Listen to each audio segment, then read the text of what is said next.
Hey students, I hope all is well. I'm here with another tutorials request video, and for this one I will be doing front-end nanodegree project 5, and the topic is accessibility features. Now I see that another student is requesting project 5 for front-end nanodegree, and this particular project, which is the restaurants app, is the same thing in mobile web specialists. I see that there are two students, one asking for stage 2, another asking for stage 1. So in this particular video, what I want to do is give a broad overview of what the project is, what's been asked through the specs as far as the rubric, going over accessibility features and everything that the project has within it. Now, here I have my project. I have it on Heroku.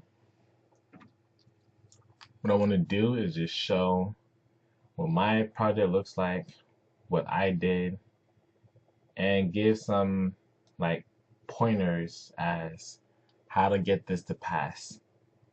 Now, few things are different. Like I'm still using Google Maps because it was working at the time when I did it, and a few differences, but still a lot of things that are still the same. So if you want something in particular, you can just add another row as far as what particular topic you want me to cover. And I think that's better. So it's easier to search for the video you need help with rather than watching a whole hour-long tutorial as far as what you need or how to actually do the project. So with that being said, let me go ahead and show you what this project or how my project currently is that passed. I finished this course back 6 months ago, so let me just share how I did it. Now here is the front page, which is the index, right? And you can see that the map is here. The color scheme is good. You can see all the text clearly, right? Nothing's really hard to see. You can see images are loading. As they come into the view, they don't load all at once, which is part of performance. And if you hover over any link, you see that little text come up. That's the text attribute for every link. That's as far as accessibility. So this link here has a title attribute. The markers have title attributes. All elements that users can interact with have a label. For example, this select tag has this label right here. So does this one. All images have an alternate text attribute or the alt tag right here. So if I were to edit the source, you can see that there's alternate text. So in the event that the image could not be loaded, this text will show up, and this will help screen readers tell disabled users that it will help describe the image, basically. So there's that. Again, the color scheming is easy to see the text. Every link has title attributes, right? And this link in particular allows users to jump straight to the content of the page rather than interacting with the map, right? Now, I also added these buttons to like them. So for this restaurant, Emily, I can add to favorites. If I refresh it, it's still there. I can unfavorite it, unfavorite this, refresh, still there. Get the idea. You can click on any of these. You see the restaurants page. You can see the restaurant name and the breadcrumb. Have a home link. Skip to main, right? You scroll down, we see an image, not too big, not too small. We inspect it as an alternative text. All of the text here is readable. Nothing's coming off the page. This is as far as responsive design, right? We have our reviews here. We can edit a review, right? Or we can create a new review, and we can even delete reviews, right? So we have all of that functionality. You come back to the home page, and if we try to go to the application tab in the dev tools, we can see that we have a service worker.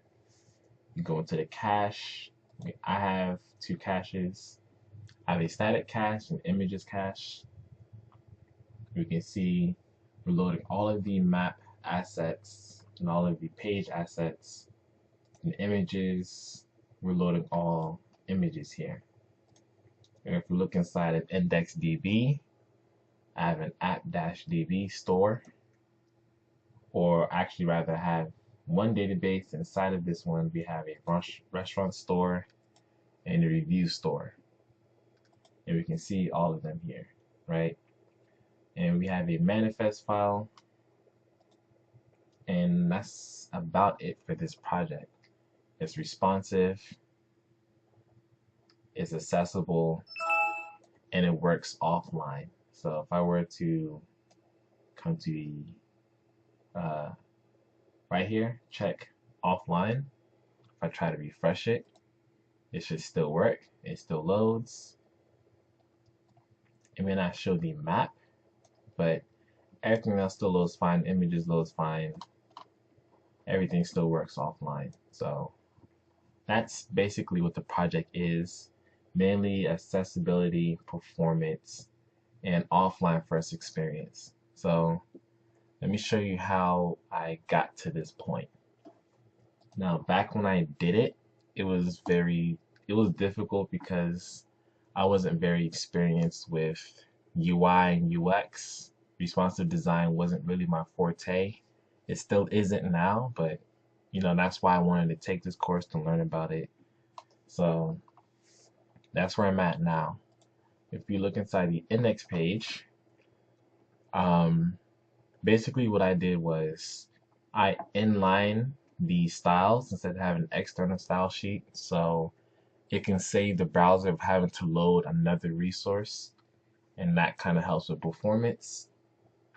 The fewer the network requests, the better.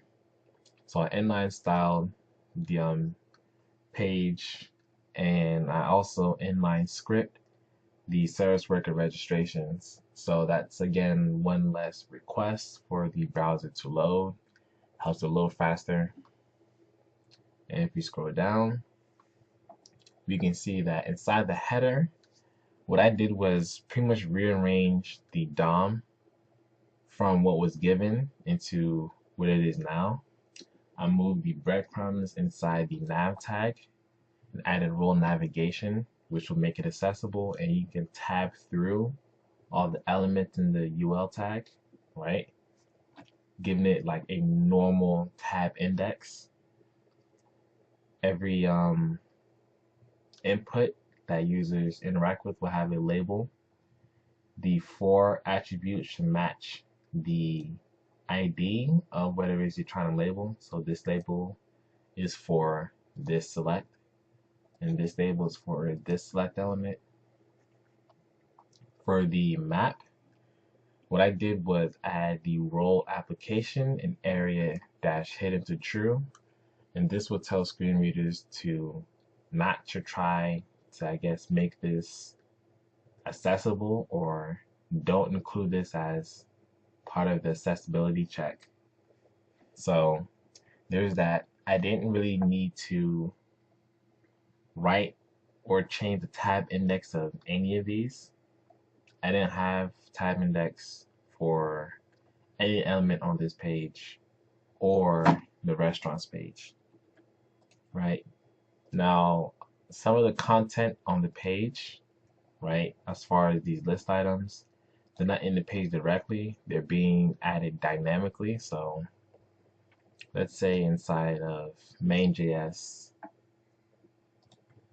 where we are creating each restaurant list item. For example, all the way down here where they created the image, I'm also dynamically setting the alternative text or the alt attribute. So instead of having to do it inside of here, I'm doing inside the script. So again, anything that users can interact with or that needs to be accessible, if it's in the script, then you can set it programmatically here, right?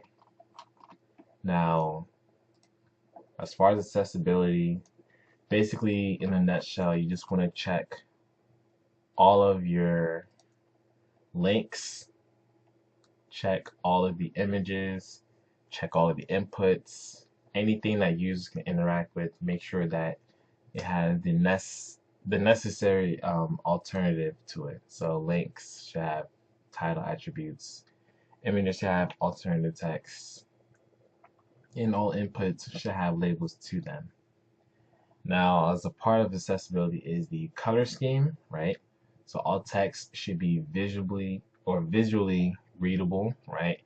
I wouldn't make the header right here any other color except white because it'll be easier to see. Same thing here, the contrast of everything fits. We come to, well, I don't have a style sheet, but inside my styles, I minified it. So again, it's making the file size as small as possible, which helps with performance. The smaller the size, the easier and faster the browser will load it. So I compressed that. I'm also using Gulp. I'm not using Grunt. I'm using Gulp for this project. And the reason why I chose Gulp was it was easier to understand, and I used Browserify to bundle the IDB package, which lets me use the index in the client side. Now, at the time, that was the best thing I could find, but I found something just recently called Parcel.js, which bundles and minifies and builds a project much better and much faster. So I recommend using Parcel.js, but if you're comfortable with Browserify, that works fine too.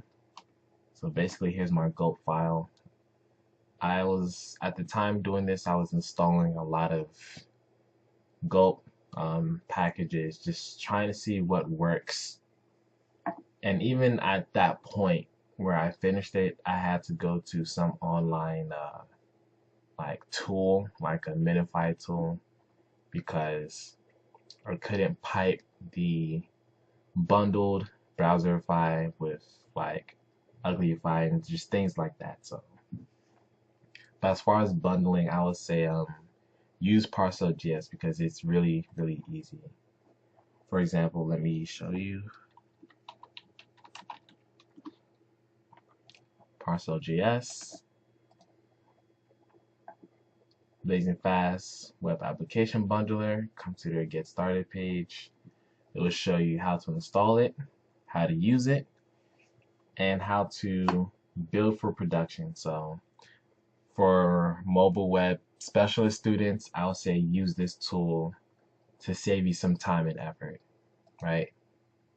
Now, this particular student didn't really have a topic, so I'm just gonna try to go through everything. I actually have the rubrics loaded here for stage 1, 2, and 3.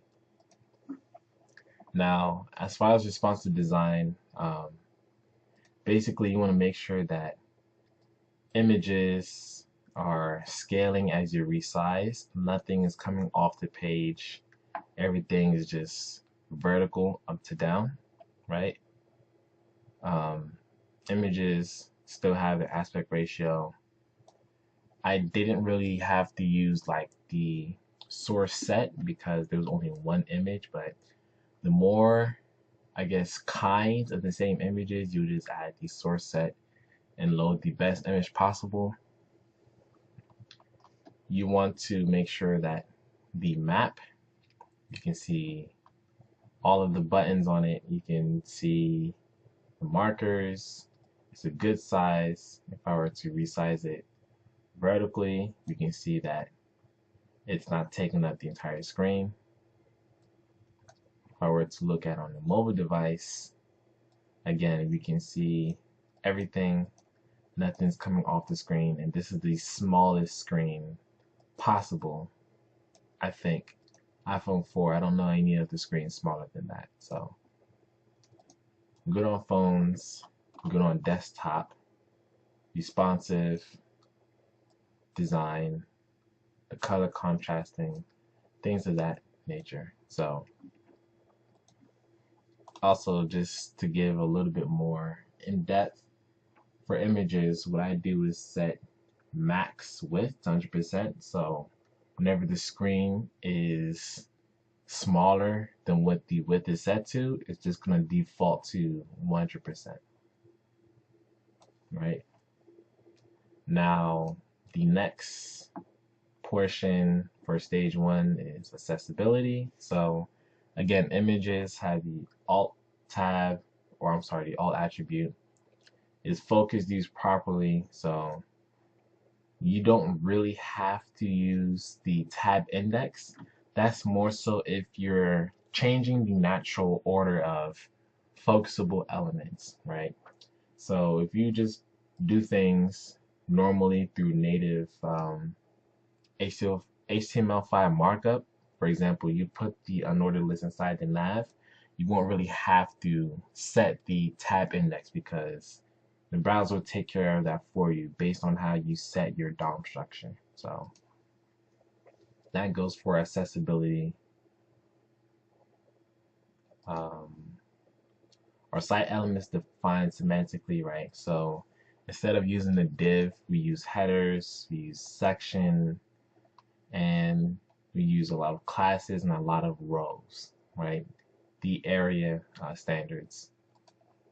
Now, offline availability, and that's in regards to the service worker. So basically, is the service worker activated and installed? Do we have assets cached? And does it work offline, right? Now, as far as the service worker, let me show how I set mine up. If I go to service worker, so what I did was I created a variable that is containing the version number, and I added that to the static cache variable. And the reason why I only did it to this one is because certain assets may change more often than images, so I wouldn't want to delete the image cache just to recache them, you know. So that goes for the other cache too. The other cache is where I put assets coming from other domains, not local. So I have a function called isImage that's going to check a URL if it's an image or not. I have a function that will store an asset into the cache, and then I have a function that will determine if it's an external resource or not. So the first event in a service worker, you usually define your install event, and here is where you pretty much set up a cache, and this is where you will cache your most critical assets for loading the page. For example, the manifest file, certain images, and the index page itself, right? Now in the activate event, this is usually where you delete old caches, right? So since we keep our caches in an array, and if we change the number, it will usually get deleted. Old caches get deleted in this phase because we want to get the keys, which is all the cache names. We're going to go through each of them, and if that name is not in our list, then we're just going to delete it. So once we're done clearing our caches, this activate event finishes. And the last one that you usually will define is the fetch event. And basically the way I did it was I'm only intercepting get requests. I don't want to mess with any post requests or any put requests because that could be user data, right? Now you could, but as far as this project, you don't really need to do that. That's kind of beyond the scope. Now outside the fetch event, we're just going to match that request for anything in the cache. If we get a result, we just return it. If not, we're going to fetch it, and then we're going to clone it, right? And I determine what cache to put it in. So if it's an image, I'm going to use the image cache. Else, I'm going to put it in the static cache. So once I copy that, I'm just going to return the response. And that's for every request that the browser or the client makes. So that's basically what stage 1 is. And this is only for, well, rather, this is for both front end and for mobile web. For stages 2 and 3, this is for mobile web only. Now, application data and offline use. So this is basically where you're gonna have to bundle the IDB package to use in the browser. Now there's Webpack and there's Browserify. I once again personally recommend using Parcel.js, but whatever works for you is fine, right? So I use Browserify because that was the best thing I could find at the time. I come to my my DB helper file here. I have functions that I created on top of what was given, right? So I require the IDB package. We have that variable where we initialize the database, and I have functions that will store restaurants and that will get restaurants, right? Same thing for reviews. We can store them and we can get them, right? Getting them will come from the API. And store them will put them in the IndexedDB.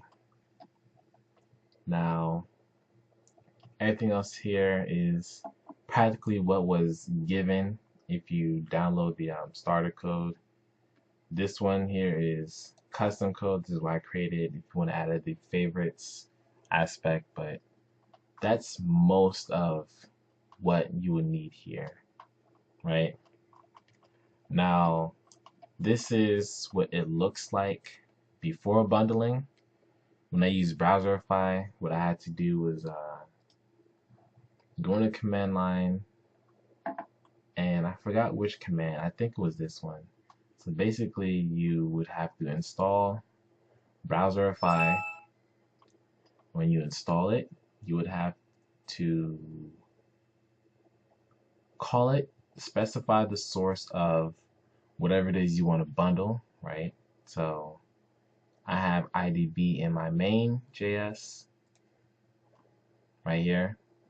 I have it in my DB helper also. So I created different tasks for each of the file that is requiring any kind of dependency. So once I bundle it, then I will source it, rename it -b, which is why we see it here, and then put it inside the JS folder, right? Now, that's only, I say bundling it. I wanted to minify it too, like this. So once it was bundled, let's say this one, this is what Browserify does. It just wraps a self-invoking function around your code, and then it's going to add all of the dependencies under your code. So for example, after the last static method being defined, it's going to pretty much do all of this. All it's going to do is work practically. So that's how you bundle it, right? Now, when you're, I say, creating reviews, right? What you do is, let's say I go to my page and let's say I want to add a review. So let's say Ryan W. let's say what, 3, and let's say a review. If I submit it, name input must be letters only, minimum of 2 characters. Okay, maybe I should get rid of the dot. Submit. Name input must be letters only.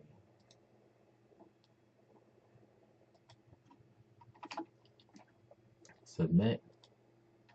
Review created. I guess it doesn't accept spaces. So anyways, I created the review and we can see it right here, right? Now if I go to application and go to reviews, all the way to the bottom, I can't really see the object, but you can see Ryan right here, right? So I had just created, actually no, the rating, I said 3 and this one says 4. Huh, let me refresh it. But basically it works. You can see Monday, September 24th, that's the date, rating 3. So that works, and it's loading from IDB. And basically here in my console log, I'm returning restaurants from IDB and returning reviews from IDB. Now, the way I did that was basically when the page loads, I have functions running in the background that will update each of the data on the back end. So I would pull it from IDB first, send a request to every backend endpoint, and see if that actually no, where is it? And see if that backend review exists. If it doesn't, I would just create it, right? So I think here's an example. So let's say I'm fetching reviews. So I'll go into the database, get reviews, and then I'll call get reviews at then. Fetching now, I'll store reviews, and let's say inside store reviews. No, I remember having the function that would. Okay, yes, here. Sorry. So I created functions called sync restaurant, and basically I'm comparing everything inside of the index database to what's on the backend API. And if that particular restaurant doesn't exist, then I would just create that restaurant on the back end, and that way it will stay in sync every time the page loads.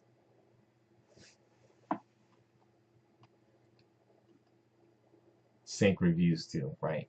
So I did that for restaurants and did that reviews. Pretty much creating functions that will ping a particular endpoint for reviews.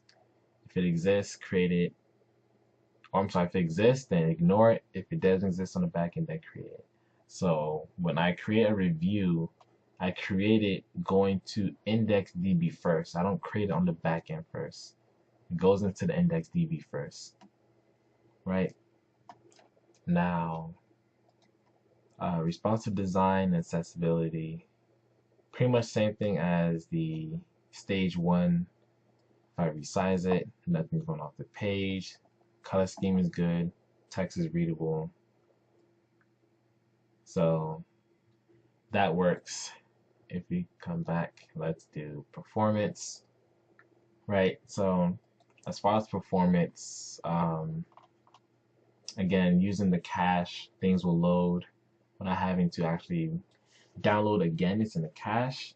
Images are loading lazily, so not when the page is actually like running or refreshing, but when it comes into the viewport. So there's that. And just inlining some of your resources. So let's say for this script, I didn't create an external script just to register service work. I just inlined it. Same thing for the styles. And with that, you also just minify your code so it's smaller file size. It'll help speed up the browser. So that will help with the performance issues. right?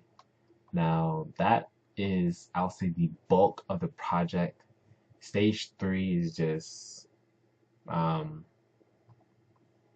offline first experience, right? So that's basically where I was mentioning that when you create a review, you want to save it to the index DB first and not the back end. And you'll write functions that will pretty much work in the back end and essentially see what's on the back end and compare what's on the front and create what doesn't exist. Now, that's user interface, responsive design. Same things apply, just making sure everything is visual. If I come back to the home page, the way I have my restaurants laid out is the unordered list has display flex, flex flow set to row wrap, and justify content center, right? So that's what puts in the middle. This will pretty much let things flow into more rows, right? So it's not going to try to put everything in one row. It's going to allow things to go to the next row and wrap around, right? Now with the unordered list, each list item inside of it will have a fixed width of 325 and a max width of 100%. So basically, if the screen size is big enough, it will fit as much list items as it can. And as it changes, it will reduce the number until it's just one. And when it gets small enough, it will be only as big as the screen. So that's for responsive design. Performance, same thing. With images, if I refresh it, you can see images load only when they're on the viewport or when you can actually see it on the screen. And I console log every time a lazy image is loaded. So as I scroll, you can see new images are being loaded, new images being loaded, this last image being loaded, right? And the way I did it was in my main.js, I wrote a function called lazy load image, takes an event, not really using it, but just accepts an event. I'm going to get every image, right? I'm going to set the data image status and set it to either loaded or not loaded, and that will help not try to load the same image twice. And what I do is for each image, you're just going to request or fetch that image URL. Once we get it back, we're going to set the source to it, and then yeah, do that. And we're going to call lazy load images on scroll, right? So when the page loads and when we scroll, it's going to check any images and see if it's already loaded or not, right? Now that's basically what the project is. The restaurants app is just making sure it's accessible, responsive, offline first, right? Now, if you have any particular aspects of the project you want me to cover, again, just add a new new request on this spreadsheet. I'll get to it, and with that, I'm going to mark these 4 as done because this one just wanted to test accessibility and get an idea where to start, right? So I'm going to mark these 4 as done, and I will move on to the next video, which is a walkthrough of Project 7. Now for Project 7, I haven't started yet, so I'm going to need time to look at it and see how it's done, and I'll get back to you once I have a tutorial ready. So I'm going to end this video. Thanks for watching and enjoy the rest of your day.